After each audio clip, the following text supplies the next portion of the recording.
Muy buenas tardes, Catherine Martínez, ¿cómo estás?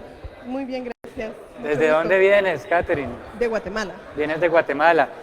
Catherine, tenemos aquí una ponencia de tu parte muy interesante porque es la primera ponencia de todo el Congreso que está relacionada con Apis mellifera. Me impresionó, ¿verdad? Positivamente. Y bueno, se titula Llegada de la Apis mellifera al Reino de Guatemala y su impacto en el aprovechamiento de las abejas nativas del siglo XVI al XIX. Es así, ¿verdad? Sí, así es. Bueno, Catherine, entonces, esto tiene una connotación histórica importante. Por lo tanto, te quiero preguntar si nos puedes comentar qué cambios históricos se registraron o impactaron tras la introducción de la Apis mellifera. Muchas gracias por el espacio. Un gusto. Primeramente, creo que el cambio más grande fue ideológico, porque si nos damos cuenta, en la actualidad, muchas personas cuando piensan en abejas, piensan en la Apis mellifera. Entonces, definitivamente hay un quiebre para mí ideológico, porque sí hay registros, hay muchos registros desde el tiempo de los mayas para el área de Mesoamérica, al menos, sobre el aprovechamiento de las abejas nativas. Y ahora se perdió, por así decirlo. Al menos en el imaginario colectivo de las personas sí hay una diferencia. Después también podemos hablar de un cambio económico, porque al inicio de la colonia, al menos para Guatemala, hay registros de que la cera, que era lo que utilizaban ellos, no solo para propósitos religiosos, sino también para propósitos de alumbrado, por así decirlo, la traían de España. Y eso significaba un costo, Por traerlo supuesto, desde claro. España, en barco, de tiempo, de inversión. Y cuando ya ingresan la Apis mellifera aquí, después, que es la propuesta de este estudio, que es después de más o menos 1778 en adelante, según los indicios que tenemos, para el siglo XIX ya se empieza para el área de Guatemala a intentar crear una industria de la cera específicamente, ¿va? Con la Apis mellifera, a diferencia de las abejas nativas, se enfocan más en la cera que en la miel, pero es que eso también nos muestra lo importante que era para la localidad el uso de la cera, pues, al menos para la localidad española, por así decirlo, a Claro. los mestizos. Y también hay un cambio social, porque parte del trabajo que estamos haciendo es revisar tributos.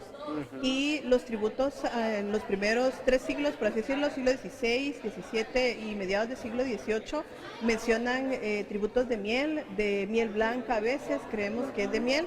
Sin embargo, ya para el siglo XIX la tributación en miel cambia. Entonces, ¿por qué es esto social? Porque uno de los métodos que estoy utilizando para trabajar este tema es el paradigma indiciario, se llama, del historiador Carlo Ginzburg, y básicamente es tratar de ver las relaciones indirectas que hay alrededor del aprovechamiento, que algo que no se dice tal cual, así de aquí habían personas castrando una colmena, pero que hay atributos de miel, indica que había un trabajo atrás de eso. Entonces sí hay un cambio social, porque a menos necesidad de tributación de miel hay menos sociabilidad, por así decirlo, con las abejas nativas. Es impresionante el gran impacto porque son muchos aspectos en los que ha tenido una repercusión. Y pues qué bueno que vos estés consolidando esta información y proporcionarnos un análisis, porque realmente uno no logra magnificar ese impacto, ¿verdad? Ahora, con las abejas nativas, ¿qué ha significado entonces para el aprovechamiento de este recurso tras la llegada del Apis mellifera? Me voy a referir tal vez a un impacto cultural principalmente y también biológico, que no lo mencioné en lo histórico, pero también hay un quiebre biológico, por así decirlo. Bueno, hay un impacto biológico más Claro, que quiebre. tiene que ser. Y con las abejas nativas, por ejemplo, la Apis mellifera, sí hay estudios que indican que son más agresivas. Sí, a veces sucede de que... ¿Podemos decir que desarrollaron comportamientos más defensivos que lo que habitualmente tenía, o ellas son por naturaleza más defensivas que la Apis mellifera, si estoy comprendiendo bien? Como no soy bióloga, creo que te podría contestar de manera errónea tal vez esa pregunta, pero a lo que me quiero referir es que definitivamente introducir una especie extranjera va a tener un impacto en las demás especies. Comprendo. Hay muchas tesis, Totalmente de hecho, claro. hay tesis entre que sí les benefició, porque acabo de leer, o todavía estoy en proceso de leer una tesis de una persona que propone que aquí los españoles casi que extinguieron las abejas nativas por el uso de la cera y de la miel, y que la entrada de la apis mellifera pudo haber como amortiguado eso. Sí. Como te digo, esa es una tesis porque todavía el tema está muy poquito trabajado, Ajá. pero se podría decir que en términos biológicos y ecológicos definitivamente hubo un impacto. Con respecto al aprovechamiento, también hay un impacto, por lo que te digo que se va perdiendo la tradición tal vez, o se va perdiendo estos conocimientos de cómo ir trabajando las colmenas de las abejas nativas, incluso el conocimiento de las especies, qué especies habían. Definitivamente no se sabían nombres científicos, pero sí hay una forma de designar, sí hay un conocimiento, al menos actualmente, de qué especie visita, qué flor. Por ejemplo, para el área de Guatemala, en Alta Verapaz, hay una asociación, es área quechí, Sí. que se llama Campur. Ellos trabajan en el conocimiento actual, por así decirlo, y cuando miramos, porque sí es correcto, sí se puede hacer, ver lo que está sucediendo ahorita para preguntarnos, bueno, ¿qué pasaba antes? ¿Hay alguna relación entre el pasado y el presente? Podemos tirar algunas luces. Si bien no sabemos si en el pasado lo manejaban tal cual como se maneja ahora, lo que te acabo de decir, el conocimiento de el manejo de las especies a nivel empírico, por así decirlo, atreviéndome a decir que es empírico también, porque eso siento que es un poco arriesgado. Sí. Te puedes hacer esas preguntas, o sea, sí pasaba antes, sí lo hacían, porque sí trabajaban la miel. Existen documentos que hablan de miel blanca. Hoy por hoy sabemos que la miel blanca se refiere a la miel de Melipona becky. Antes existía la misma diferencia. ¿Qué pasó? ¿Dónde se perdió eso? Al menos en la mayoría de las personas, porque hay pueblos originarios que están trabajando todavía con estos conocimientos.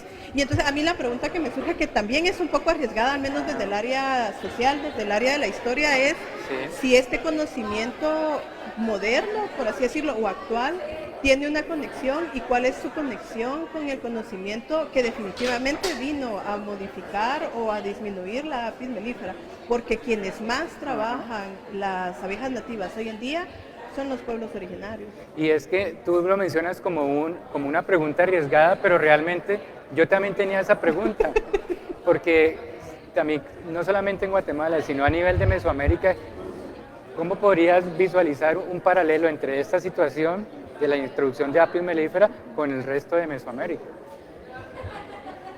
Mira, yo te digo que es arriesgada porque necesitaría yo tal vez más herramientas de etnohistoria y herramientas antropológicas para poder responderte eso, porque cuando hablamos de los conocimientos ancestrales hay mucho debate todavía alrededor. Entonces, creo que no me atrevería a responderte la pregunta que me haces ahorita, porque yo todavía estoy intentando responderla, al menos desde la historia, desde lo que nos están diciendo las fuentes. Estoy intentando descubrir un poquito. Pero bueno, tenés entonces algo para más adelante poder seguir construyendo y seguir investigando. Sí, definitivamente. Hay un punto importante. Y cuéntanos, ¿cuánto llevas en este proyecto?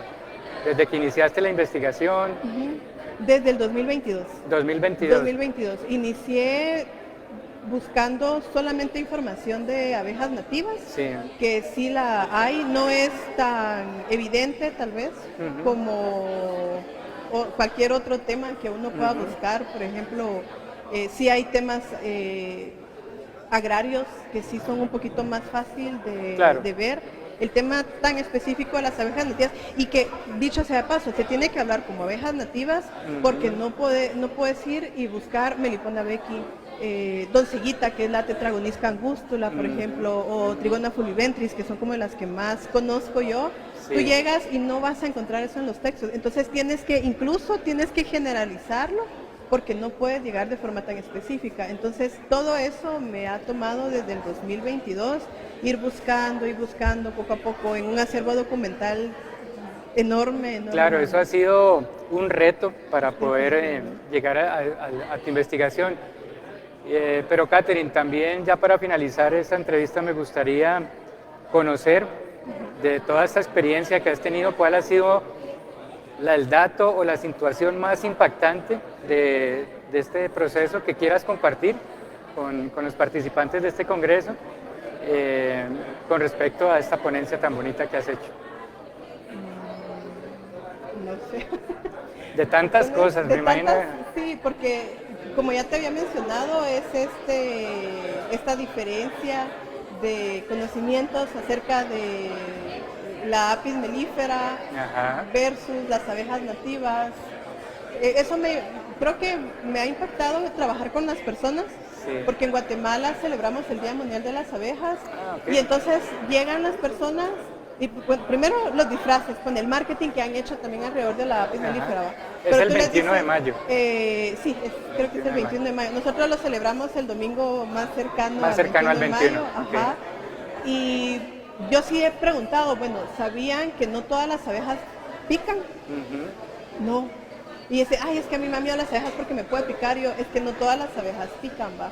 Tienen otras formas de defenderse, pero es lo que te decía, yo creo que eso es tal vez lo que más me ha impactado al trabajar este tema, que sí hay una diferencia. Por eso yo le digo de un quiebre, que probablemente tal vez conforme vaya avanzando el estudio podría decirte si sí es un quiebre o no, pero sí hay una inflexión, hay una diferencia en lo que las personas fuera de lo académico saben acerca de las abejas nativas. Bueno, Catherine, no me queda más que agradecerte por esta bonita explicación, este manejo tan bonito del tema que tienes y bueno, que el Congreso siga aprovechando este conocimiento y tú también sigas disfrutando de este espacio.